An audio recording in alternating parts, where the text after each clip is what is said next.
کتاب بجنگ احمد، مصنف کرنل محمد خان، باب دوم، نزول لفٹینی۔ ٹریننگ کا چھٹا مہینہ تھا کہ سگنل کی تربیت کے لیے 10 کیڈٹوں کا انتخاب ہوا۔ منتخب امیدواروں کو ایک علادہ ادارے یعنی سگنل ٹریننگ سینٹر میں جانا تھا۔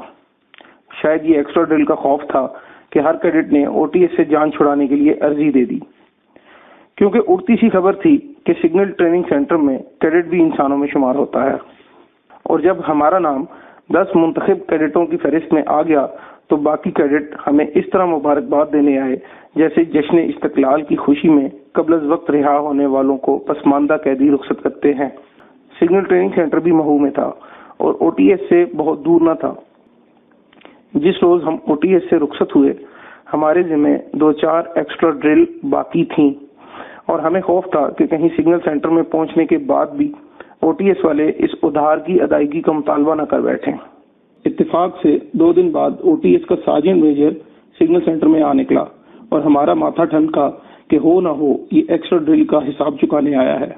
لیکن جب اس نے عام انسانوں کی طرح ہم سے ہاتھ ملایا اور اسی طرح مسکرانے بھی لگا جس طرح ہم آپ مسکراتے ہیں تو باور نہ آتا تھا کہ یہ وہی شخص ہے جو قسم کھا کر کہا کرتا تھا کہ کیڈٹ خدا کی اصل ترین مخلوق ہیں۔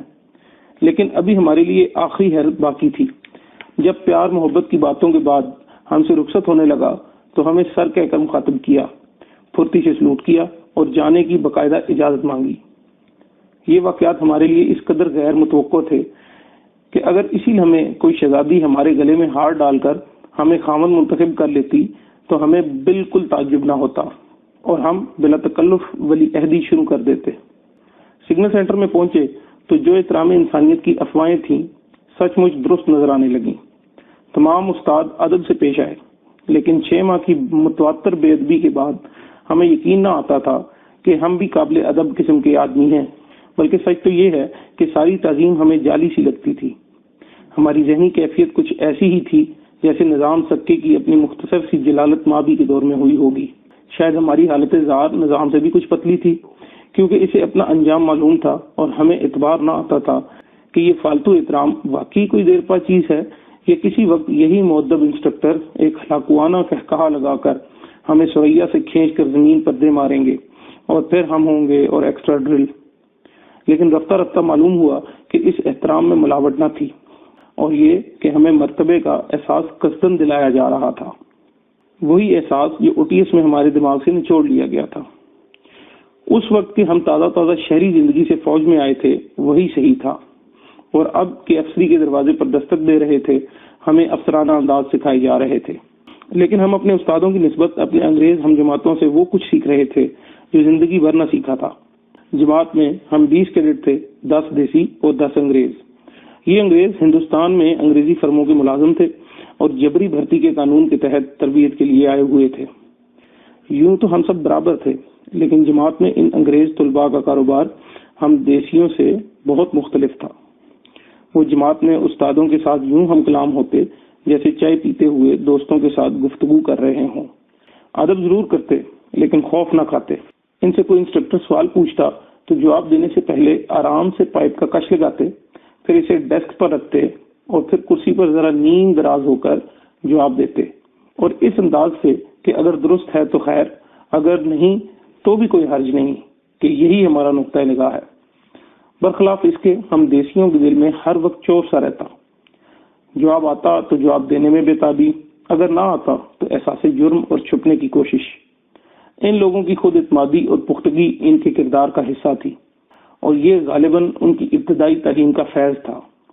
ہمارا احساس کمتری ہماری اپنی ابتدائی تعلیم کا عطیہ تھا، وہی تعلیم جس میں شاگردوں کو مرغا بنانا استاد کی بہترین ٹیچنگ ایڈ یعنی درسی امداد ہے۔ یہ کہنا بجا ہے کہ ہمارے لیے نئی چیزیں سیکھنا اتنا ضروری نہ تھا جتنا پرانی عادتیں بھلا دینا، اور ہم میں سے جو ایسا نہ کر سکے سینئر عہدوں پر پہنچ کر بھی نابالغ ہی رہے۔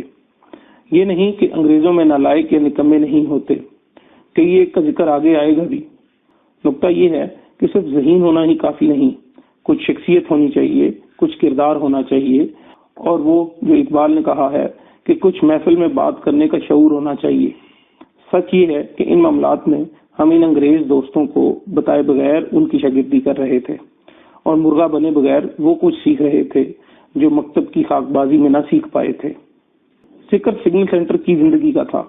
اس زندگی میں آسائش تھی، لیکن خدا جانے کیا وجہ تھی کہ وہ لطف نہ آ رہا تھا جو درستی اور مشقت کے باوجود اوٹی ایس کی زندگی میں تھا۔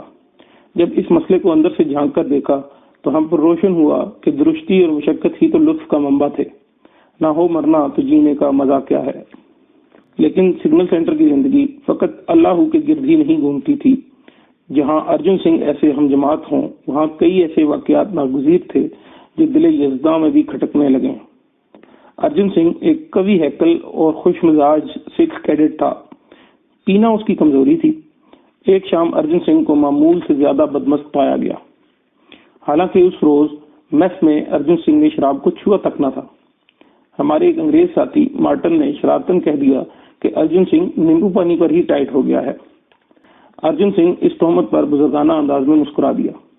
شام ہوئی تو ارجن سنگھ کی مستی عروج پر تھی۔ دفتن اپنے کمرے سے نکلا اور ایک دوسرے کیڈٹ کی کمر میں بازو ڈال کر ناچنے لگا۔ معمہ یہ تھا کہ ارجن سنگھ آخر پی کیا رہا ہے جو 2 روز سے ہوش میں نہیں آتا۔ رقص جاری تھا کہ ہمارے کمان افسر یعنی کرنل صاحب ادھر آ نکلے۔ دراصل وہ بھی ارجن سنگھ کی مستی کا عقدہ حل کرنے کی فکر میں تھے۔ ارجن سنگھ نے انہیں دیکھا تو اس کی آنکھیں چمک اٹھیں، بڑھا اور کرنل صاحب کی کمر میں ہاتھ ڈال کر ناچنے کی ابتدا کرنے لگا۔ لیکن کرنل صاحب نے مسکرا کر کہا، ارجن سنگھ ناچیں گے بعد میں، آؤ ذرا تمہارے کمرے میں بیٹھتے ہیں۔ ارجن سنگھ بخوشی راضی ہو گیا۔ بدستور کرنل صاحب کی کمر میں بازو ڈالے انہیں کمرے میں لے گیا اور حسب دستور پوچھا کہ کچھ پیئیں گے؟ کرنل صاحب یہی تو معلوم کرنا چاہتے تھے۔ چنانچہ انگریزوں کا وہ روایتی فقرہ بولے، آئی وڈ لو اٹ۔ اس پر ارجن سنگھ اٹھا، اپنا پلنگ اٹھایا، نیچے 2 کنستر دیسی شراب کے پڑے تھے۔ ارجن سنگھ نے ایک پر سے ڈھکنا اٹھایا اور ایک لمبا گلاس لبالب بھر کر کرنل صاحب کو پیش کیا۔ کرنل صاحب ذرا جھجکے تو ارجن سنگھ بولا، چھک جاؤ موتیاں والیو، آ وسکی آپاں گھر بناؤنے آ۔ کرنل صاحب کی سمجھ میں تو کچھ نہ آیا، البتہ انہوں نے ارجن سنگھ کی خوشنودی کے لیے گلاس منہ سے لگا لیا۔ خدا جانے ارجن سنگھ کی خانہ ساز میں کیا تاثیر تھی کہ کرنل صاحب ایک دفعہ گلاس کو ہونٹوں سے لگانے کے بعد جدا نہ کر سکے اور پورا گلاس حلق میں انڈیل دیا۔ راوی یعنی ارجن سنگھ کے بیرے کا کہنا ہے کہ کرنل صاحب نے دوسرا گلاس اپنے ہاتھوں سے بھرا اور چڑھا گئے۔ کوئی آدھے گھنٹے بعد جو نظارہ ہم باہر کھڑے ہوئے تماشائیوں نے دیکھا یہ تھا، کیڈٹ ارجن سنگھ اور کرنل صاحب اپنے ہاتھوں میں جام شراب تھامے اور بازو ایک دوسرے کے گلے میں حمائل کیے تھرکتے تھرکتے کمرے سے باہر آتے ہیں اور ہم سے قطع نظر کیے ہوئے چل نکلتے ہیں۔ اگر کسی سے ذرا آنکھ لڑ جاتی ہے تو نہایت چابک دستی سے جوابی آنکھ مارتے ہیں اور آگے بڑھتے جاتے ہیں۔ ارجن سنگھ کا بیرا سر پر کنستر اٹھائے ان کے پیچھے پیچھے رواں ہے۔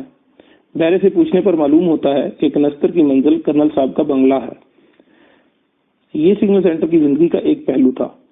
کام کی بھی کمی نہ تھی، تاہم ظاہر تھا کہ اس ماحول میں وہ اوٹی ایس کے دنوں کی خودکشی کے منصوبے قطعاً بے جا ہیں، بلکہ یہاں کچھ اس تیزی سے دن کٹے کہ ایک دن لیفٹینی کا حکم آ گیا اور آنن فانن ہمارے شانے پھولوں سے جگمگا اٹھے، اگرچہ ان کی تعداد بالفعل 1 پھول فی شانہ ہی تھی۔ اب ہمیں آنے والی زندگی سے عجیب کیف محسوس ہو رہا تھا۔ کورس کے خاتمے سے چند روز پیشتر پوسٹنگ کے سلسلے میں ہم سے اپنے مرغوب اسٹیشن پوچھے گئے۔ ہمارا انتخاب بالترتیب لاہور اور پشاور تھا۔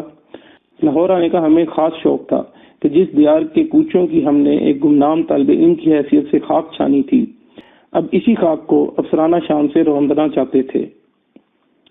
جب پوسٹنگ کا حکم شائع ہوا تو ہمارا تقرر پشاور ڈسٹرکٹ سگنلز میں ہوا۔ لاہور نہ ملنے پر مایوسی تو ہوئی، لیکن قابل برداشت تھی۔ پشاور کی ایک خوبی تو ظاہر تھی کہ ہمارے لیے نئی جگہ تھی۔ علاوہ ازیں جب اپنے پٹھان دوستوں سے پشاور چھاؤنی کی دلچسپیوں اور پشاور کلب کی رنگینیوں کے چرچے سنے تو نہایت بےتابی سے رخت سفر باندھا۔ دوستو، اب تک کے لیے اتنا ہی۔ انشاءاللہ ملاقات ہوگی اگلی ویڈیو میں ایک نئے باب کے ساتھ۔